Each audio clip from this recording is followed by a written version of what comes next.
আম্বোজাই truck উল্টে মর্মান্তিক দুর্ঘটনা অন্ধ্রপ্রদেশের অন্নমায়া জেলায়।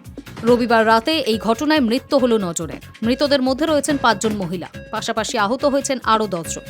গোটা ঘটনায় শোকের ছায়া নেমেছে এলাকায়। রবিবার রাতে এই দুর্ঘটনাটি ঘটে কাডাপা শহর থেকে প্রায় 60 কিলোমিটার দূরে পুল্লামপেটা মণ্ডলের রেড্ডি চেরুভু কাট্টায়। মর্মান্তিক এই ঘটনায় কপাল জোরে রক্ষা পেয়েছেন চালক। তার বয়ান অনুযায়ী তিরুপতি জেলার এসুকাপল্লী এবং আশেপাশের গ্রামে আম তুলতে গিয়েছিলেন 21 জন শ্রমিক। ট্রাকে আম বোঝাই করে রেলওয়ে কোডুরু বাজারে যাচ্ছিলেন তারা। শ্রমিকরা ট্রাকের ওপরেই বসেছিলেন। পথের সামনে আসা একটি গাড়ির সঙ্গে সংঘর্ষ এড়াতে গিয়ে নিয়ন্ত্রণ হারায় ট্রাকটি। গাড়ি উল্টে আমের স্তূপের নিচে চাপা পড়েন শ্রমিকরা। ঘটনাস্থলেই মৃত্যু হয় 8 জনের, আহত হন আরও 11। পরে তাদের উদ্ধার করে হাসপাতালে নিয়ে যাওয়া হলে চিকিৎসা চলাকালীন আরও 1 শ্রমিকের মৃত্যু ঘটে। বাকিদের চিকিৎসা চলছে। এদিকে এই দুর্ঘটনায় শোক প্রকাশ করেছেন অন্ধ্রপ্রদেশের পরিবহন মন্ত্রী মান্দিপল্লী রামপ্রসাদ রেড্ডি।